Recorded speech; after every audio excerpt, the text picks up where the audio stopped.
Halo gengs, ketemu lagi.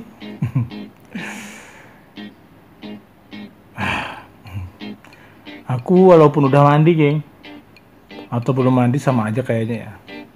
Gini-gini aja.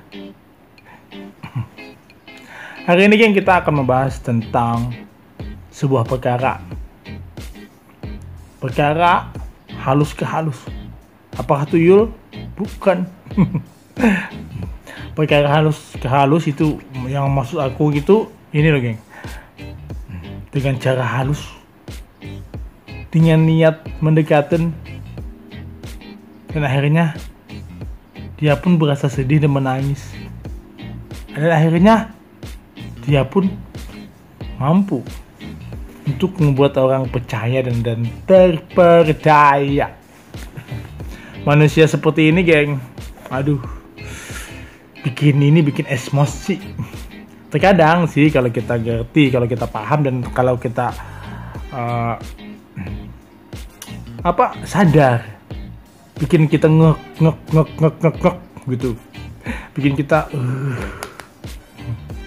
Apakah kalian udah pernah geng? Apakah kalian udah pernah sih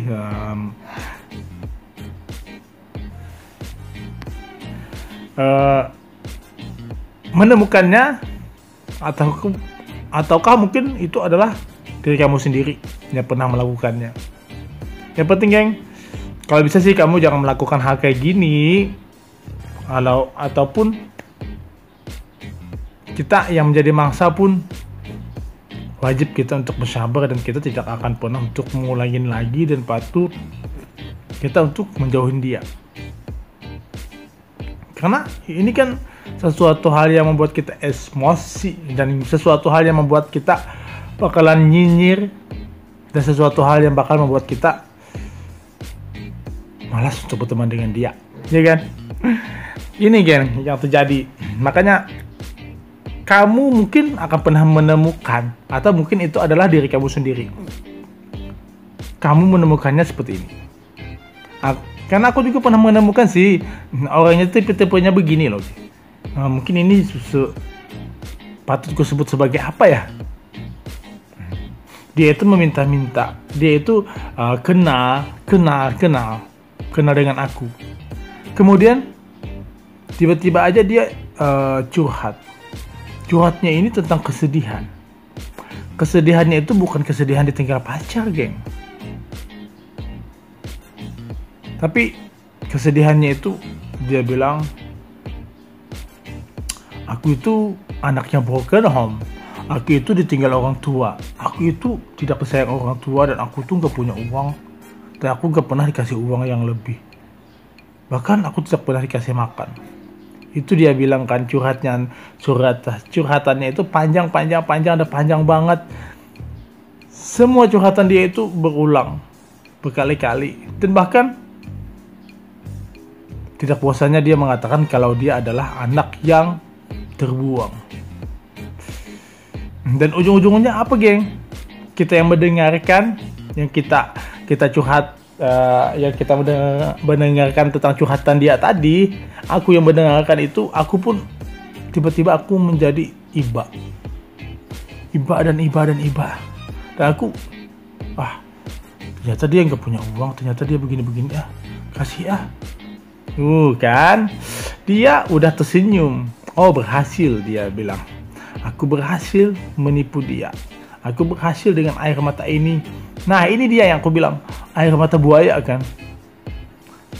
Lalu akunya ketelan. Anggap aja aku adalah angsa, ya kan. Air mata buaya ketelan angsa. Bagus gak, geng? Ya, aku kasih nama aja ini kan. Air mata buaya ketelan angsa. Karena kalian yang merasa ketipu oleh dia, kalian adalah bagian dari swan. Kalian adalah bagian dari angsanya. Gak peduli itu angsa. Angsa itu tidak melambangkan tentang seorang cewek aja, geng. Angsa itu juga ada cewek, ada cowok kan. Jadi ya seperti salju bulu angsa, segitu juga seperti sebaik hati kita yang kita merasa iba, kita merasa pengen bantu dan kita pengen menolong lah karena curhatan dia tadi. Padahal dia dengan curhatannya dengan penuh dengan air mata buaya. Akhirnya kita ketelan deh. Air mata buaya ketelan angsa. Aduh, lucu deh. Bagi aku sih lucu, tapi aku nggak tahu bagi kalian ya. Apakah ini lucu apa enggak ya? Air mata buaya ketelan angsa. Aduh, ini filosofi atau apa ya? Ini perkataan baru yang aku dapatkan ya. Kita sebagai mangsa itu adalah sebagai angsanya, dan dia sebagai pemangsa adalah buayanya. Buaya yang meneteskan air mata, dan kemudian dia akan merekam.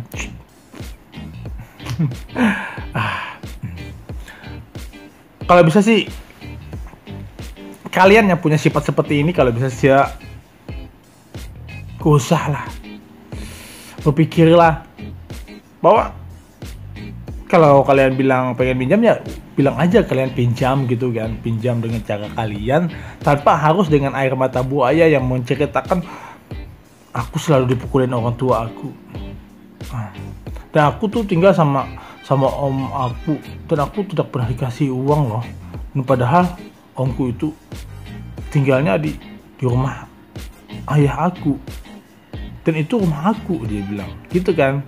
Curhatan dia itu mulai menawan, dia curhat mulai menawan, mulai membuat serius, kata serius, dan dia dengan hatinya dia meneruskan dan terus meneruskan.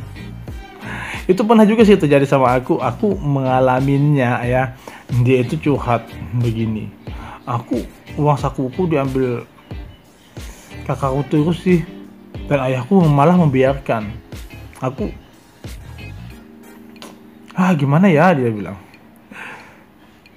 Ya iba sih aku, ya kan.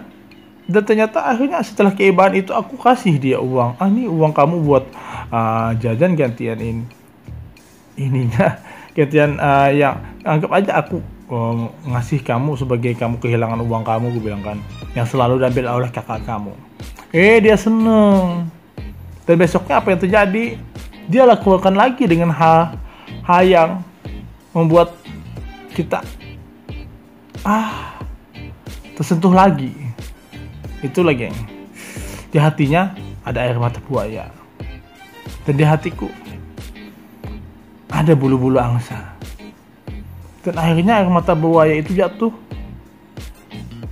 dan saat itu aku lagi menenggak, ya kan, aku lagi menenggak kan, karena aku mendengarkan cerita dia. Akhirnya aku ketelan air matanya dia itu tadi, iya kan? Jadi ya udah dia, air mata buaya ketelan angsa.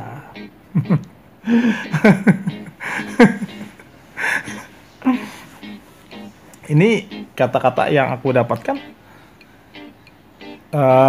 dengan secara ini, dengan secara tidak langsung ya, tidak kupikirkan dan datang begitu aja. Bagi kamu, mungkin kamu yang suka seperti ini, alangkah baiknya itu jangan pernah untuk bersikap seperti air mata buaya lah. Kamu mengiba-iba, setelah itu kamu menerkam. Ini hal yang menyesatkan banget, dan ini sesuatu hal yang membuat kita nantinya akan terbunuh juga, ya kan? Memang perlahan pasti kita akan didekatin orang karena iba, dan kemudian dia tahu, oh kita selalu begini. Rasanya kalau memang pun kita harus bermata buaya, geng, nanti si angsa tadi yang mendengarkan tadi, dia akan connect sendiri, dia akan sadar setelah beberapa kali terjadi. Ini sebenarnya adalah cara halus sebuah penipuan yang nantinya jika kita sudah berlangsung dan terus kita beneran akan jadi penipu loh. Jadi bagi kamu yang mungkin akan ada berniat seperti ini, kalau bisa itu jauhkan dari hati kamu, jauhkan dari batin kamu, dan jauhkan dari pribadi kamu. Karena bagaimanapun nanti akhirnya pada ujung-ujungnya dia si angsa tadi tidak akan pernah lagi menjadi teman kamu. Dia tak akan pernah lagi untuk mendekati kamu, dan akhirnya apa yang terjadi?